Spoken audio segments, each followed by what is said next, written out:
ഒന്ന് ചേർത്ത് വായിച്ചാൽ അത്ഭുതകരമായ ബന്ധമുള്ള രണ്ട് വചനഭാഗങ്ങളുടെ സാരാംശം ഇതാണ്.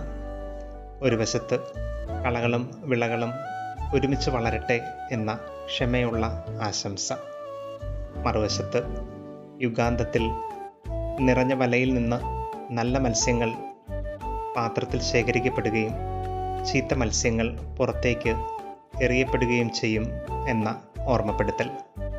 ക്രിസ്തു അങ്ങനെയാണ്. സമയം നൽകപ്പെടുന്നതിനെക്കുറിച്ചും എന്നാൽ സമയത്തിൻ്റെ തികവിൽ കാര്യങ്ങൾക്കൊരു തീരുമാനമുണ്ടാകും എന്ന ഓർമ്മപ്പെടുത്തൽ നൽകുന്നു.